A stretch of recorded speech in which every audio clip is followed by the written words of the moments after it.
In this video I'm going to show you how to create lasers so the ship can shoot. So the first thing to do is add a new constant here for the numbers of lasers. So it's to read only, and I'm gonna call it max lasers. It will be a number,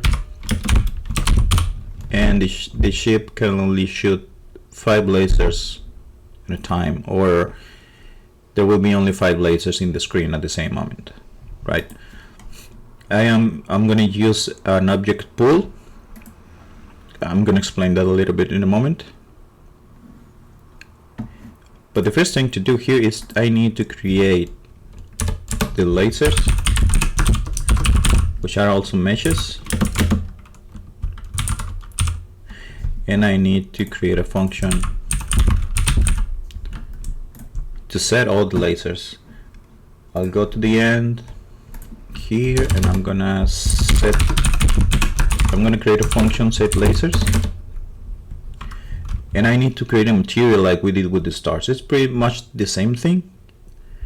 So const laser material is a whole new standard material. I'm gonna call it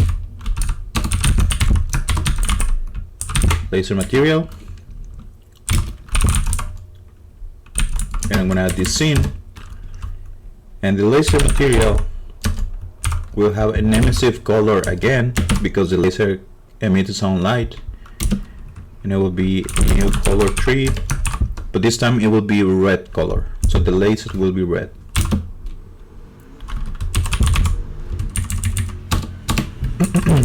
Like that. So I'm going to create a for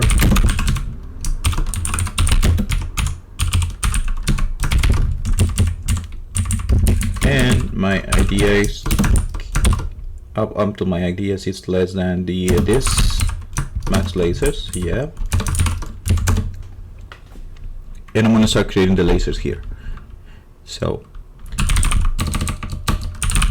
const laser equal mesh builder, create box again, laser edx. So we're gonna have a different ID and name for every laser, and the laser, it can be a large box, you know. So in this case, on this size, I'm going to change the size from 1 to have a laser that I can use, and the width can be 0.5, and the height can be 0.08, right? Because I want just a long box that I will use as a laser. I'm going to add this scene again to the box, and I need to set the position. Laser dot position. So the approach of the lasers will be like inactive, so they're not gonna be moving, and they're gonna be out of the screen because they need to be in the screen at the moment when the chip shoots them. So I'm gonna put them in a new position, new vector tree, long away. So if 15, 0, I think that's minus 100. Minus 100, it's too far to the left. So I'm going to set the material for the one I created. Laser material is the one, laser material. And I'm going to set that invisible. Is visible to false because I don't want it to be moving, and I'm going to set them set enable false because I don't want them to interact with any other object unless I want it. So at the end, I'm gonna add that laser to the array, and that's how we can create our lasers. But now I need to add another function to update those lasers when they are visible in the screen. So I'm going to create a function update lasers.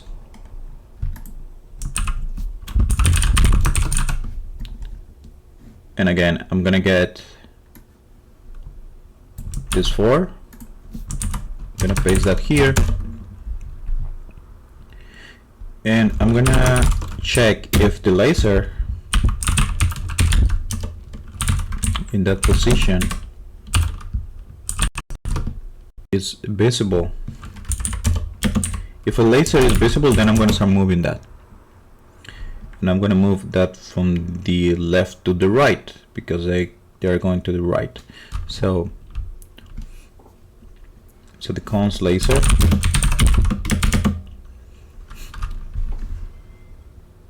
and I think that can be here outside. Let me change this a little bit.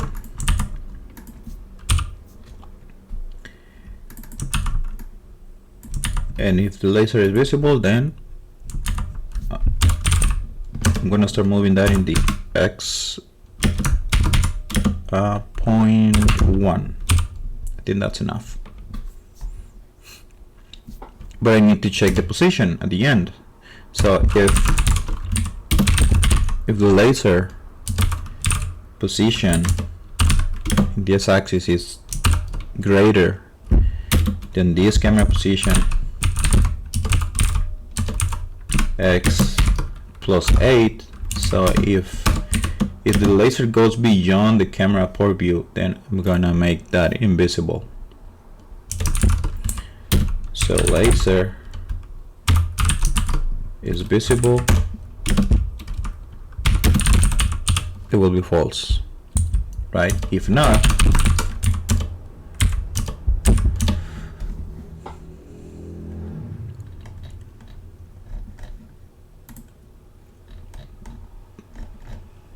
I'm gonna check for, so while the laser is in the screen, I'm gonna check if there is a collision. But I don't have enemies, I don't have the enemies right now, so I'm gonna just put this as a note so I can come back to this later. Now that I have my laser that it can be shoot, that it can appear on the screen, I need another function so we can make the chip to shoot that. So shoot the laser function, it's again, I'm gonna get the 4, and I'm gonna check if the laser is not visible. I mean, if the laser is invisible, it means it's available to be shot. In this case will be like that. So I'm gonna get the laser index, and if the laser is not visible, then I'm gonna make it visible. I'm gonna say to enable, and I'm gonna change that to the position where the chip is. So the laser set enable is true, laser is visible is true, and the laser position, it equals new vector 3.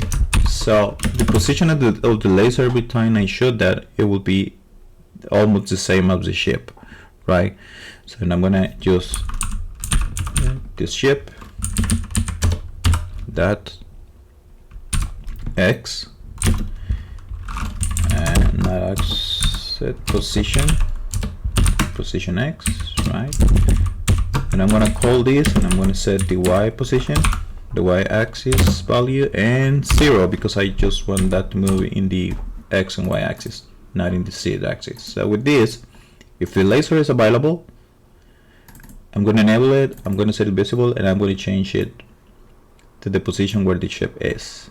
And if it's visible, it will start moving right. So I need to call those functions. So the set lasers in the init function, here. I'm gonna set the lasers here, this. Okay, I created lasers.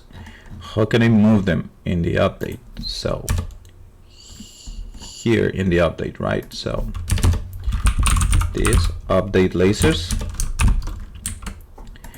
and I need another place to shoot the laser. So the laser, when I release the space key, I'm gonna shoot the laser. So this shoot laser, and that should be it. So if I go to the screen again, and okay, see, we have a laser now that is shooting. So the object pool, it's a strategy where you create a group of objects that you're gonna use over and over again. For instance, you can have a pool of 50 enemies, and you're gonna use only those 50 enemies in different places all the time. When some enemy is destroyed, it become available, so it can be spawned again in a different place. So the way I'm using here that with the lasers is that I have an array or a pool of 5 lasers. 1, 2, 3, 4, 5, right? So it will be here 1, 2, 3, and 4. Those are 5 in total. All of them are invisible.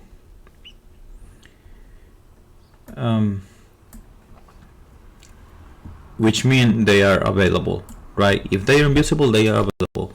So when I shoot, I check the I look through all the list again, and if the first one is invisible, then I'm gonna become it visible again, setting it to true. And if and if the laser is in my screen, right? I have the chip here, and it's shooting a laser, and then we have 2 lasers, so I should have 3 lasers still available. Those 3.